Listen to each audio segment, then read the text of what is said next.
Madame, Monsieur, bonsoir. Merci de nous rejoindre à la une de l'actualité de ce 19h. Lors de son discours prononcé à la cérémonie organisée en l'honneur des meilleurs lauréats des cadets de la nation baccalauréat au BEM pour la session 2019, le général de corps d'armée Ahmed Gaïd Salah, vice-ministre de la Défense nationale, chef d'état-major de l'armée nationale populaire, a appelé à la tenue d'un dialogue national loin de la méthode imposant des préalables allant jusqu'au diktat.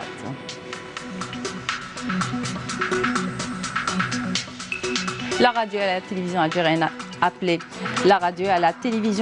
appelée à consolider et diversifier les espaces d'expression politique, une mission selon le ministre de la Communication qui devra être accompagnée dans le respect total des règles de la profession et celles de l'éthique et de la déontologie ainsi que les dispositions législatives.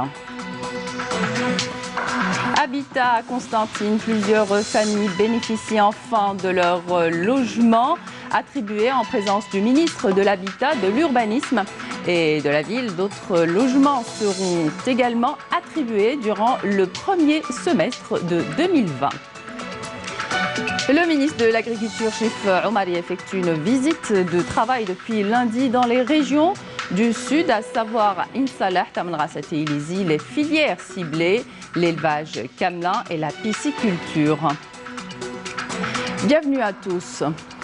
Tout d'abord, le chef de l'État, Abdelkader Ben Salah, a nommé Belkacem Zermati, ministre de la Justice, garde des Sceaux, en remplacement de Slimane Brahmi, dont il a été mis fin à ses fonctions après consultation du Premier ministre. D'autre part, le chef de l'État, Abdelkader Ben Salah, a nommé ce mercredi Mohamed Zourar, secrétaire général du ministère de la Justice, en remplacement de Samir Bourhil, dont il a été mis fin à ses fonctions en cette qualité. Le chef de l'État, Abdelkader Ben Salah, a nommé ce mercredi Abdelkader Mellah au poste de commissaire à l'énergie atomique en remplacement de Merzek Remki, dont il a été mis fin à ses fonctions en cette qualité. Et d'autre part, il a été procédé à la nomination de El Hawari Rahel, président directeur général de la Banque nationale d'Algérie, et la nomination de Rachid Belaïd, président directeur général de la Banque de développement local. Le Premier ministre Nordine Bedoui est arrivé cet après-midi à Nouakchott pour représenter demain le chef de l'État, Abdelkader Ben Salah, à la cérémonie d'investiture du nouveau président mauritanien Mohamed Ould Cheikh Ghazouani. Nordine Bedoui a été reçu à l'aéroport international de Nouakchott par son homologue mauritanien Ahmed Salem Ould Bachir, le ministre mauritanien des Affaires étrangères et de la coopération Ismaïl Ould Cheikh Ahmed, le ministre mauritanien de la Défense Yahya Ould Hadmin, ainsi que l'ambassadeur d'Algérie à Nouakchott, Nordine Khandoudi. Bedoui est accompagné du ministre des Affaires étrangères, Sabri Bourkadoum. D'autre part, Mohamed Ould Cheikh Ghazouani a été élu président de la Mauritanie le 22 juin dernier en remplacement de Mohamed Ould Abdelaziz, dont le mandat est arrivé à terme. Lors de son discours prononcé à l'occasion de la cérémonie organisée en l'honneur des meilleurs lauréats des cadets de la nation baccalauréat et au BEM pour la session de juin 2019, le général de corps d'armée Ahmed Gaïd Salah, vice-ministre de la Défense nationale, chef d'état-major de l'armée nationale populaire, a appelé à la tenue d'un dialogue national loin de la méthode imposant des préalables allant jusqu'au diktat. Pour le chef d'état-major de l'ANP, il n'est plus question de perdre davantage de temps. Il faut organiser des élections présidentielles dans les plus brefs délais. Amélie Seridir. Un dialogue axé sur la tenue d'une présidentielle dans les plus brefs délais. C'est le point sur lequel a insisté le général de corps d'armée Ahmed Gaïd Salah, vice-ministre de la Défense nationale, chef d'état-major de l'armée nationale populaire lors de son discours. Ahmed Gaïd Salah a également valorisé les étapes franchies sur la voie du dialogue national, notamment après l'audience accordée par le chef de l'État à un groupe de personnalités nationales, qui se chargera de la conduite de ce dialogue, s'engageant à mettre à disposition les moyens nécessaires et réunir les conditions idoines pour l'organisation des présidentielles. Nous valorisons au sein de l'armée nationale populaire les étapes franchies sur la voie du dialogue national, notamment après l'audience accordée par Monsieur le chef de l'État à un groupe de personnalités nationales qui se chargera de la conduite de ce dialogue, s'engageant à mettre à disposition les moyens nécessaires pour l'accompagner dans cette noble démarche et réunir les conditions idoines pour la tenue des présidentielles dans les plus brefs délais. En effet, il n'est plus question de perdre davantage de temps car les élections constituent le point essentiel autour duquel doit s'axer le dialogue. Un dialogue que nous saluons et espérons qu'il sera couronné de succès et de réussite, loin de la méthode imposant des préalables allant jusqu'au diktat. Le général de corps d'armée est revenu sur l'appel à l'élargissement des détenus, qualifiés à tort comme des prisonniers d'opinion, qu'il considère d'idées empoisonnées.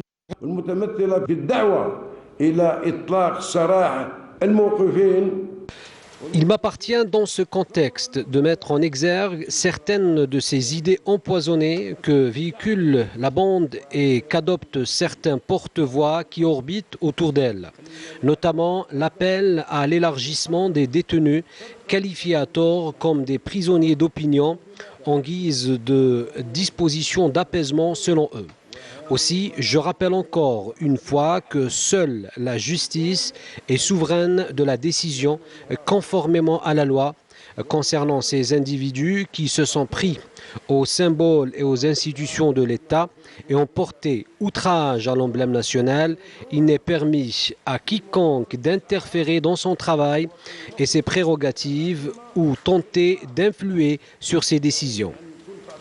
Au sein de l'armée nationale populaire, nous l'encourageons et nous l'appelons à poursuivre sa démarche patriotique dévouée avec la même détermination et la même résolution, loin des contraintes et pressions qui donnent à la bande et à ses relais une occasion pour échapper à la sanction et revenir pour semer l'anarchie et impacter sur le cours des événements. Le chef d'état-major est également revenu sur l'appel suspect et illogique portant sur l'atténuation des mesures sécuritaires entreprises au niveau des entrées de la capitale et des grandes villes. Concernant l'appel suspect et illogique portant sur l'atténuation des mesures sécuritaires entreprises au niveau des entrées de la capitale et des grandes villes, je tiens à indiquer que ces mesures préventives prises par les services de sécurité pour la sécurisation des marches sont des mesures prises pour l'intérêt du peuple et non le contraire. Nous avons rappelé à maintes reprises la nécessité d'organiser et d'encadrer les marches afin d'éviter qu'elles soient infiltrées. Aussi, il est inconcevable de remettre en cause les intentions et les efforts des services de sécurité et il est totalement contraire à l'éthique de déformer les réalités et fabriquer des mensonges dans le but de donner un souffle nouveau aux personnes mal intentionnées qui s'attellent à attiser la situation et faire perdurer la crise. Ahmed Gaïd Salah a enfin évoqué les tentatives de porter atteinte à la crédibilité et à la performance des institutions de l'État à travers des rumeurs qui visent à tromper l'opinion publique et à compromettre les efforts des responsables intègres et dévoués. Malgré la satisfaction de la majorité des revendications populaires sur le terrain, nous constatons l'élévation de certaines voix pour tenter de nuire à la crédibilité et la performance des institutions de l'État à travers des rumeurs qui visent à tromper l'opinion publique et à compromettre les efforts des responsables intègres et dévoués. Nous, en tant que haut commandement de l'armée nationale populaire, nous suivons de près et n'avons enregistré aucune anomalie dans la performance de ces responsables patriotiques dans le fonctionnement de ces institutions. Bien au contraire, ils ont pu réaliser durant cette courte période ce qui n'a pu être réalisé pendant des années. Les réalisations dans tous les domaines sont multiples et ne peuvent être niées que par un ingrat ou un conspirateur qui agit sur instruction et tend à exécuter des agendas suspects. Le peuple est plus que jamais conscient et ne peut plus être induit en erreur ou traîné dans des impasses jonchées de périls. Aussi, nous rappelons encore une fois que les institutions de l'État sont une ligne rouge. Je vous invite à écouter à présent quelques réactions de citoyens qui ont salué le choix d'aller vite vers des élections présidentielles et valorisent les voies du dialogue national inclusif. فيما يخص لجنة الحوار، احنا ندعو للحوار والتصالح بين الجزائريين وتجاوز العقبات والنعارات وكذا وكذا نتجاوزوهم. ماذا بينا نروحوا، لأن الحوار يدينا الانتخابات رئاسية اللي هي المطلب. نشوفوا باللي المطلب الوحيد نتاعنا هو انتخابات رئاسية. بعد ما نديروا رئيس الجمهورية، احنا رانا في عالم لازم يكون عندنا رئيس جمهورية ويكون يمثلنا في المحافل المحلية والدولية. نثمن ما جاءت به السلطة التي دعت إلى الحوار الوطني، ولهذا ندعو من هذه الولاية ومن هذا المنبر جميع شباب ولايات الجزائر إلى المشاركة في الحوار الوطني للخروج من الأزمة التي تمر بها البلاد لأكثر من 3 أشهر والذهاب إلى انتخابات رئاسية في أقرب الآجال. هذا حتى نعطي انطباعا أمام المجتمع الدولي. أيضا هذه خطوة جد إيجابية إنما دعا إليه قائد أركان الجيش الوطني الشعبي نائب وزير الدفاع الوطني، ونحن لا نشكك ولا نشك أبدا في مصداقية هذه المؤسسة التي بقت قائمة ومحافظة على هذه الدولة وعلى مكتسباتها. أعتقد أنه أي إشكال في داخل الأسرة، داخل العرش، داخل قبيلة، داخل بلاد، باش يتحل لازم له الحوار.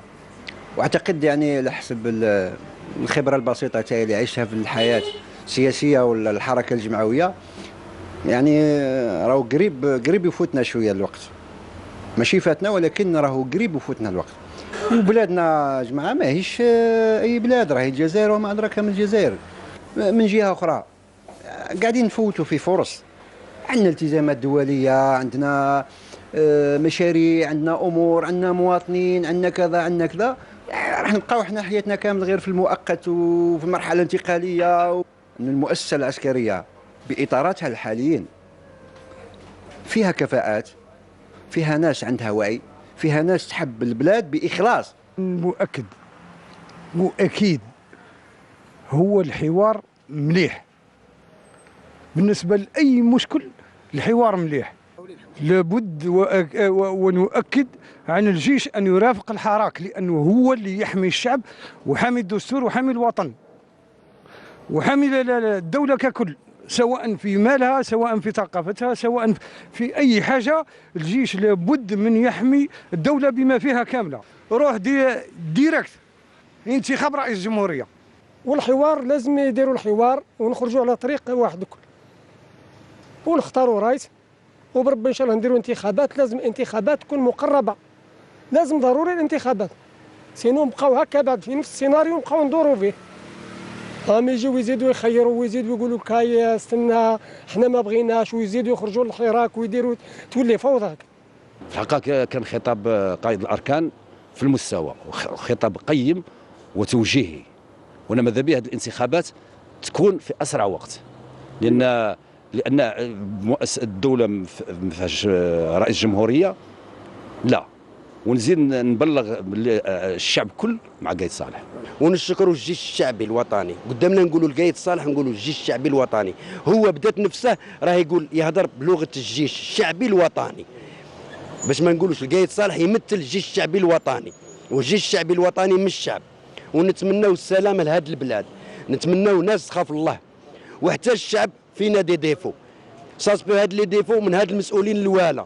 الا تبدلوا ووصلنا للامر هذا اللي انا باغيينه، صاصبو حتى الشعب يعاود يجي الطمانينه ونعاودوا نتسلوا، حتى بيناتنا ماناش متفاهمين. ونطلبوا من الله يوفقنا ان شاء الله. ماذا بينا حتى لجنه الحوار تاع كريم يونس تواصل، ما تصنش لبعض الاصوات، تواصل في الحوار تاعها اللجنه تاع كريم يونس، مام يديميسيوني اكس ولا ايكغيك ولا سي با لا فان دي موند، يواصلوا، لان البلاد محتاجه لكل الطاقه تاعها درك، كل الطاقات الوطنيه انها توقف من اجل البلاد.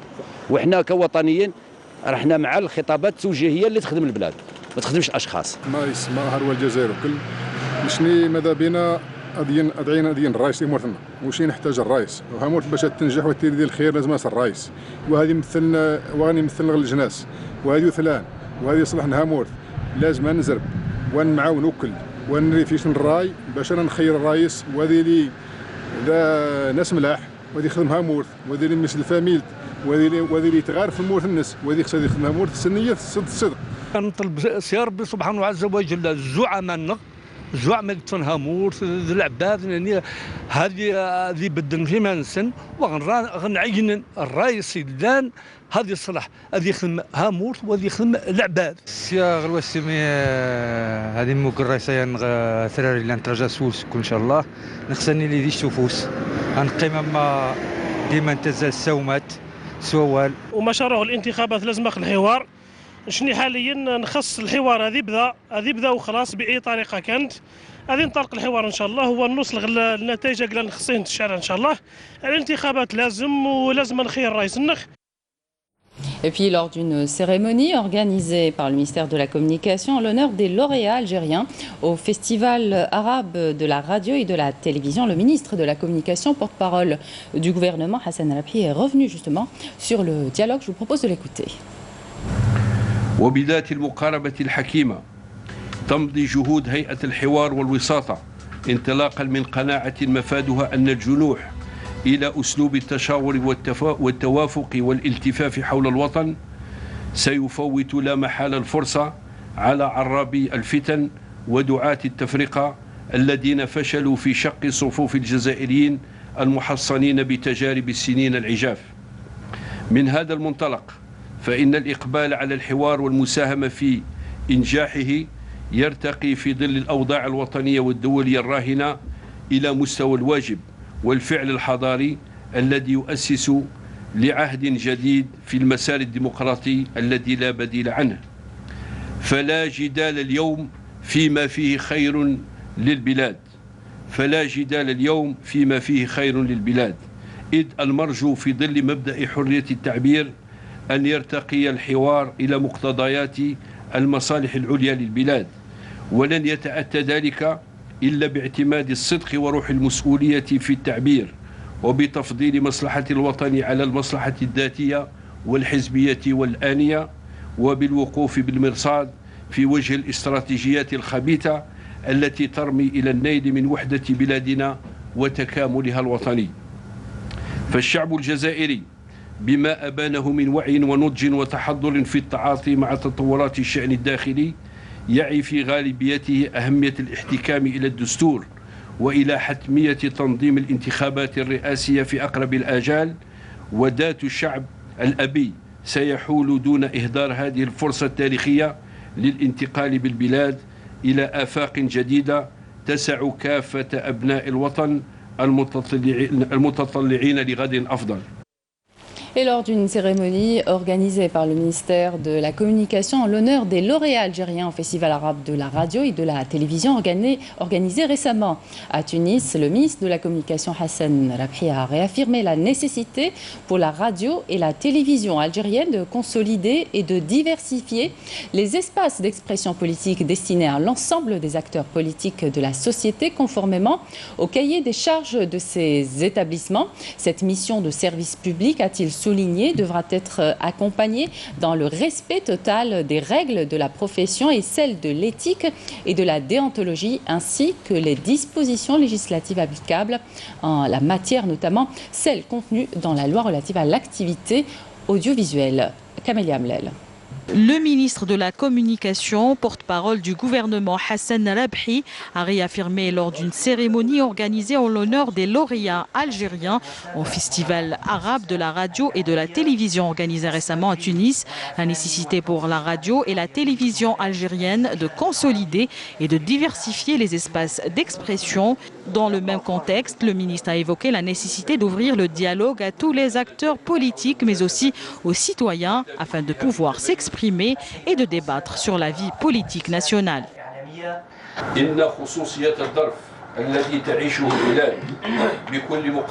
Cette mission de service public devra être accomplie dans le respect total des règles de la profession et celles de l'éthique et de la déontologie, ainsi que les dispositions législatives applicables en la matière, notamment celles contenues dans la loi relative à l'activité audiovisuelle.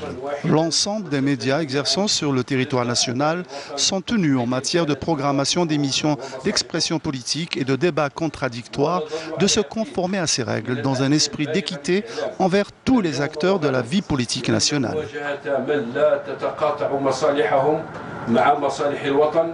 لن تكون حاضرا مستقبلا إلا إعلامية وفكرية المنهج والأسلوب.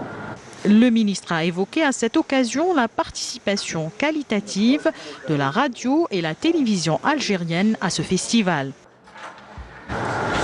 لقد شهدت الطبعة 20 لمسابقة مهرجان الإذاعة والتلفزيون العربي التي احتضنتها تونس الشقيقة. La 20e édition du Festival des radios et télévisions arabes organisé à Tunis a connu une forte participation, notamment une participation algérienne de qualité, en fiction, variété et documentaire, traitant de sujets divers, notamment familiaux, culturels et environnementaux. À cette occasion, des prix de mérite et d'honneur ont été décernés aux lauréats algériens au Festival arabe de la radio et de la télévision, ce qui démontre la forte présence des médias lourds algériens dans les festivals et concours audiovisuels arabes. Dans l'actualité également, l'habitat à Constantine. Plusieurs familles bénéficient enfin de leur logement attribué en présence du ministre de l'Habitat, de l'Urbanisme et de la Ville. D'autres logements seront également attribués durant le premier semestre de 2020. Naïma Chekchek. D'importants programmes de logements tout type dont a bénéficié la wilaya de Constantine. Le ministre de l'Habitat, de l'Urbanisme et de la Ville, Kamal Beljoud, s'est rendu sur les lieux des logements ADL déjà attribués, d'autres toujours en cours de réalisation.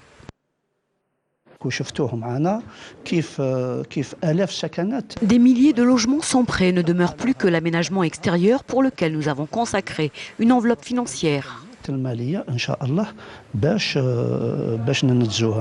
Les logements attribués sont tous équipés, ce qui ajoute à la satisfaction des bénéficiaires.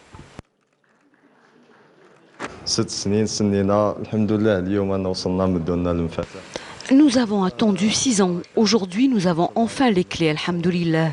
Inch'Allah, que toutes les familles qui ont patienté aient enfin leur habitation. Avec la baraka pour tous, Inch'Allah. Que ceux qui attendent encore aient leur logement pour que la joie soit au même moment. Nous demandons aux responsables du secteur de l'habitat de parachever le lot estimé à 16 150.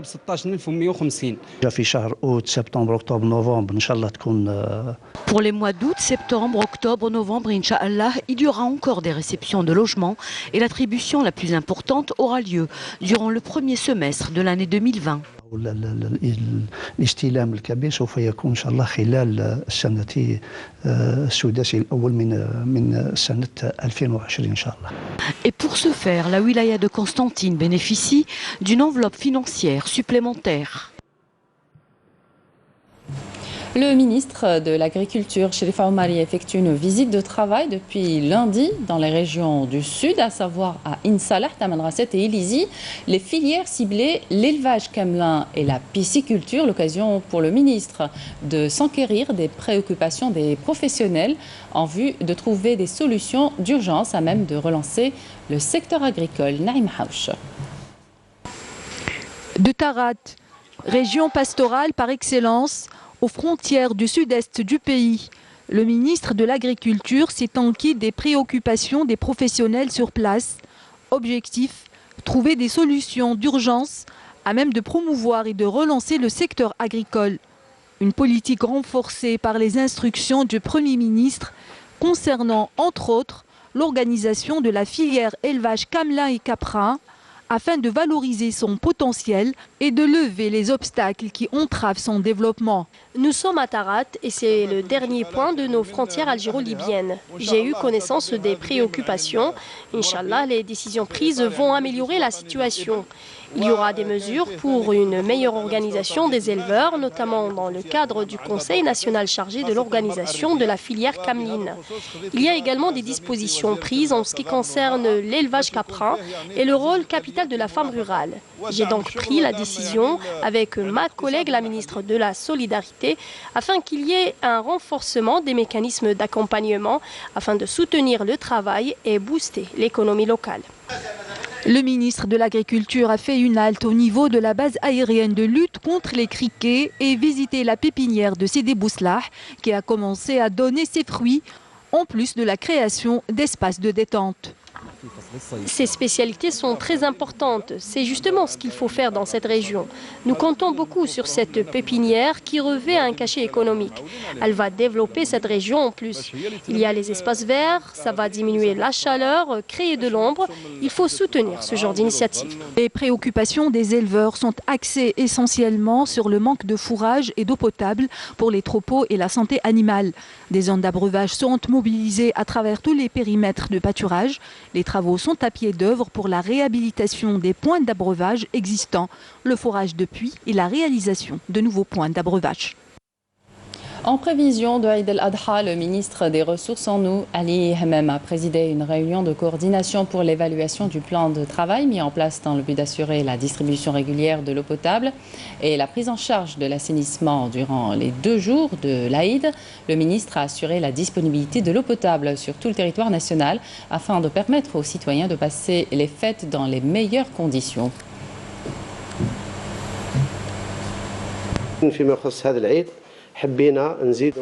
En ce qui concerne l'Aïd, nous avons pris de nouvelles dispositions qui sont de remplir toutes les citernes d'eau que nous avons et utiliser toutes les ressources humaines et matérielles dont nous disposons pour assurer la disponibilité de l'eau dans les robinets. Pour les régions qui ne disposent pas de réseau de distribution d'eau ou enregistrent un manque d'eau, nous allons remplir toutes les citernes de façon à répondre à la demande des citoyens au lieu que ces derniers utilisent des bidons. Nous sommes en plein préparatif et tous les cadres et responsables du secteur seront mobilisés à cet effet. Le général-major Haouli Larbi, commandant des forces navales, a procédé ce mercredi au niveau de la jetée nord du port d'Alger à l'inspection du voilier École El Mellah numéro de bord 938 et ce après son retour de la campagne d'instruction été 2019. Soumaïa Zarouali. Après 39 jours passés en pleine mer dans le cadre de la campagne d'instruction été 2019, le voilier École El Mellah numéro de bord 938 accoste au niveau de la jetée nord du port d'Alger. À son bord, 79 élèves officiers de carrière de l'école supérieure navale de Tamanfoust en première région militaire, dont 12 élèves filles. Le général-major Haouli Mohamed Larbi, commandant des forces navales, a procédé à l'inspection du voilier École au niveau de la jetée nord du port d'Alger.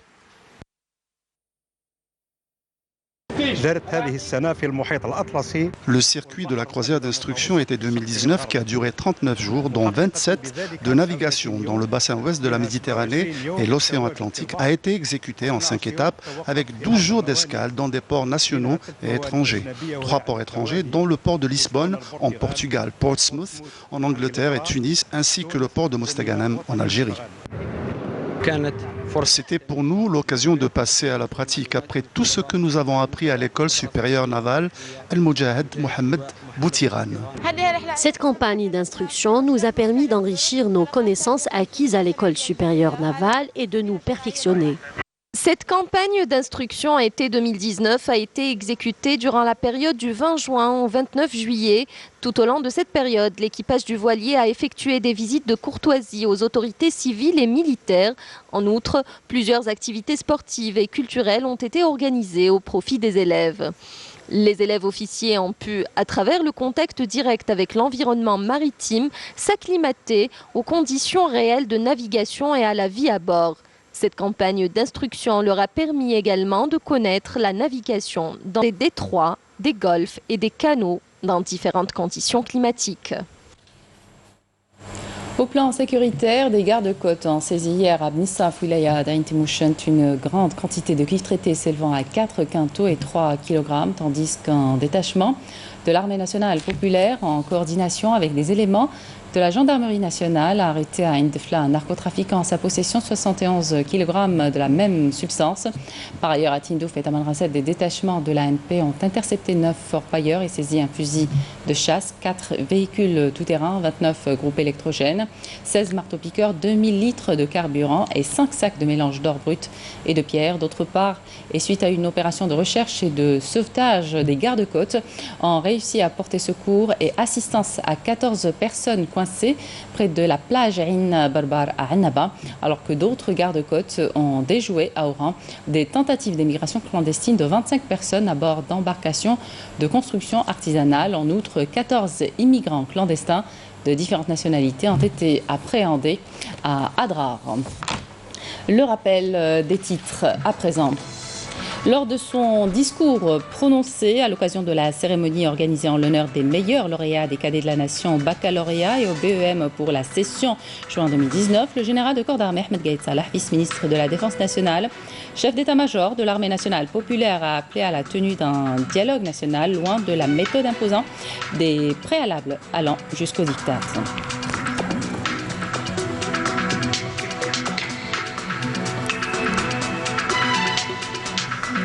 La radio et la télévision algérienne appelaient à consolider et diversifier les espaces d'expression politique, une mission selon le ministre de la Communication qui devra être accomplie dans le respect total des règles de la profession et celles de l'éthique et de la déontologie ainsi que les dispositions législatives.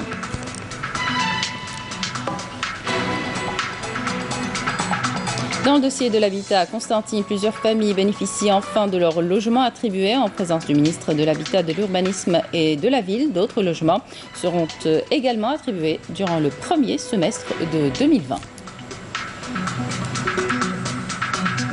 Le ministre de l'Agriculture, Chelif Omari, effectue une visite de travail depuis lundi dans les régions du Sud, à savoir à Insalah, Tamanrasset et Ilizi, les filières ciblées, l'élevage camelin et la pisciculture.